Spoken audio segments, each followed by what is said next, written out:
So hello everyone, আসসালামু আলাইকুম। কি অবস্থা সবার? ভালো আছেন? খানি দানি কেমন চলে আপনার? আর আমরা তো কিন্তু বাম্পার খানি চলে, বুঝছেন? খালি গরুর মাংস আর গরুর মাংস। সেদিনকে যেন রান্ধিছিলাম মাংস, আপনারা দেখছেন আর আপনারা খুব বেশি প্রশংসা করছেন আমার রান্দার। এখন আমি যেহেতু এখন মোটামুটি রান্দা শিখে লিছি, মাংস বুনা করতাম পারি, এখন তারা আমার এদিকে প্রতিদিন রান্দাইতে চান, বুঝছেন? মানে খাম শিখিলেও সমস্যা, না শিখলেও সমস্যা। এখন খাম শিখে এখন বিপদে পড়ে গেছি।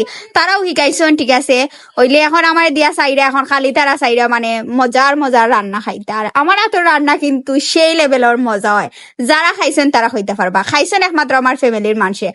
তো বরাবরের মতো আমি সব বুনা জেলা করি, ওলা খান মশলা উসলা দিয়া সব জাতি মশলা উসলা দিয়া এখন আমি একটু পানি দিলাইলাম মশলা লগে খসলাইয়া। তো আমার সবকিছু রেডি মোটামুটি রান্নার। তো এখন আমি নিয়ে আগুন ধরে আমার মাটির চুলাত বয়ালিমু, আমার ঐতিহ্যবাহী মাটির চুলা। আপনারা সবে অনেকে পছন্দ করেন আমার চুলা গুলারে, আমরা ঘরের চুলা গুলারে। আসলে আমরা গ্যাস নাই, বুঝছেন নি? গ্যাস যে সময় দিছে এই সময় আমরা ফ্যামিলির মানুষে আনছেন না। আর এখন কিন্তু গ্যাসের লাইন বন্ধ হয়ে গেছে, যার কারণে আমরা ইচ্ছা তাহা সত্ত্বেও আনতে পারলাম না। তো আমার রান্না পুরাপুরি কমপ্লিট হয়ে গেছে। ও দেখিলাম আমার রান্নার ফাইনাল লুক। তো সবাই কমেন্ট করিয়া জানাইবে আমার রান্না কার কার ভালো লাগে আর কে কে আমার ভিডিও দেখতে পছন্দ করেন।